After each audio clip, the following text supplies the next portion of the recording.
every statistical record, multiple championships. Have you ever been called the Peyton Manning of racing? No, I don't think anybody's done that, but I'm not a Broncos fan, I'm a Packers fan. All right, the Brett Favre of racing. Or the Aaron Rodgers, whatever. Yeah, I mean, is it a weird thing? Like you start out, all right, every driver, you start out from some point. Did you ever imagine you would accomplish as much as you have in your career? Definitely not. I mean, I started when I was 17 in autocross, and eventually got into road racing and just did a little more, and then in 1987 I hooked up with Honda, and that was, 29 years ago. So, done a lot of racing in a lot of different categories, a lot of different cars. It's just, one foot in front of the other, so I had no idea. A lot of what I've done was before Ryan was born. He loves when I tell that story. Now, Ryan, with that, hey, you're driving with a legend. How cool is it, and how did this partnership come to be? Yeah, it's a real honor to none of these mics work.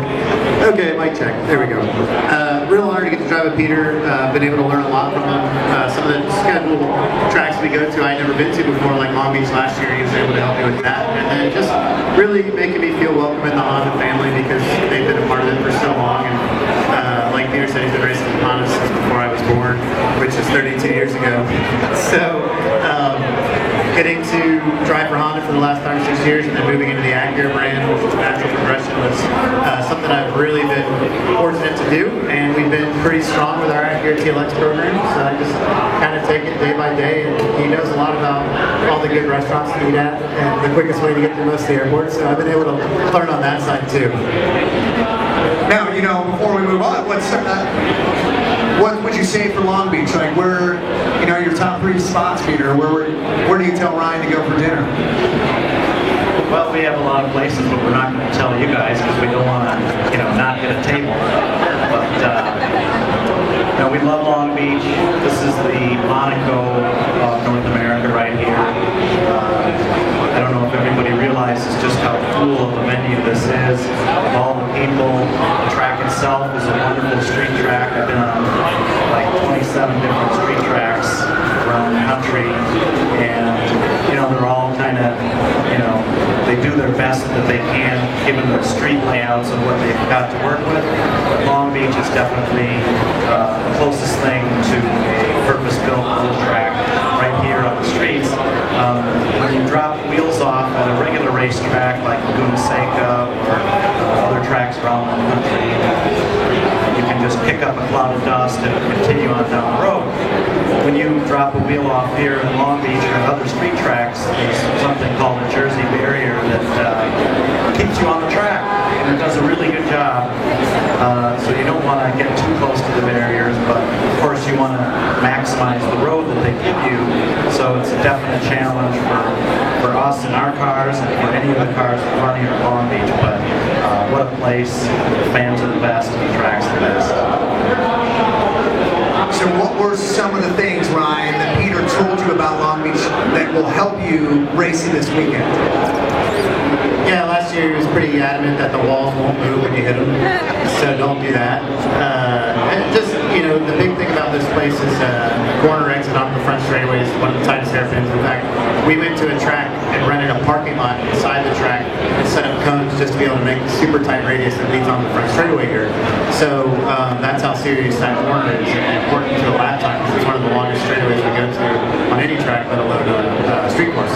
So that was a big part of it, keeping the nose clean, making sure you had something at the end of the race.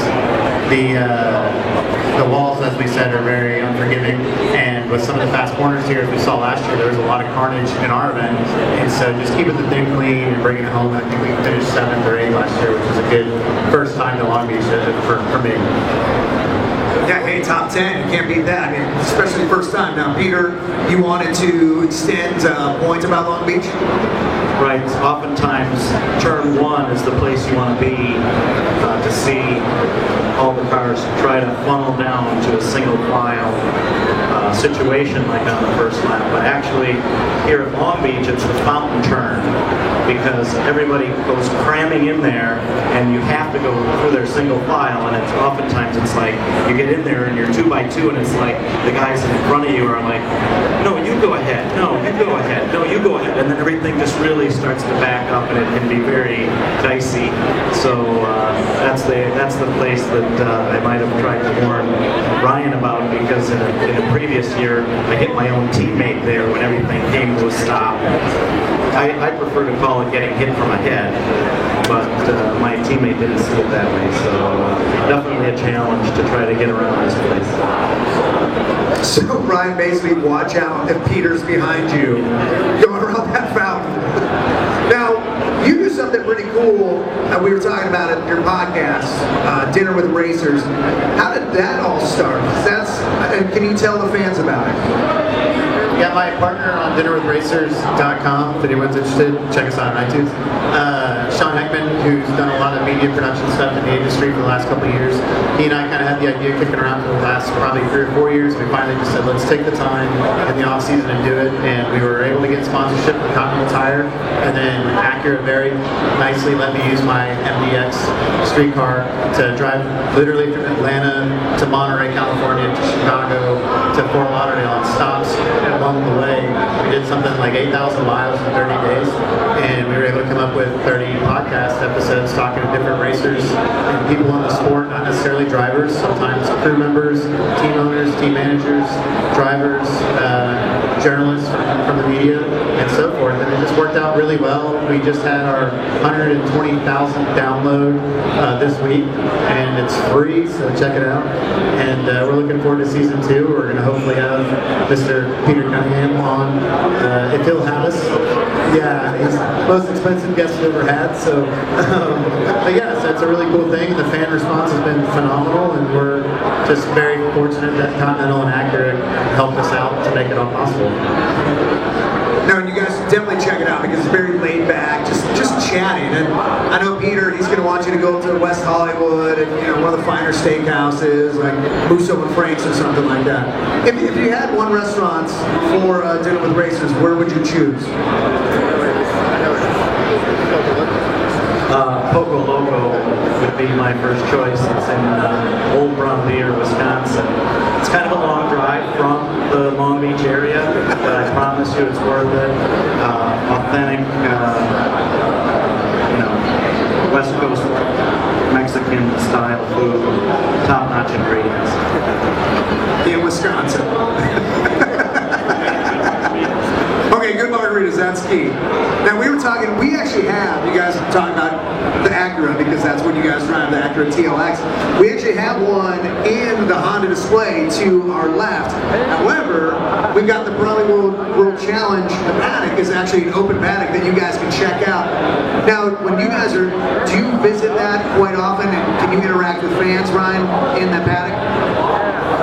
This is a really cool event because the convention center has all the fans walking through, as you can see. It's probably the most fans we'll see in a contained area all year long. And because of that, our trailers are actually, one's parked right out back and then the other one's a million miles away. So generally we'd be in the trailer getting a lot of the debriefs and data and stuff, but for this weekend we spend a lot of our time about a quarter mile to the right in the corner of this building with our race cars, and all the other cars are over there as well from the other teams and competitors. So you can walk right up and take photos and talk to the crew guys, which know way more about what's going on around here than we do.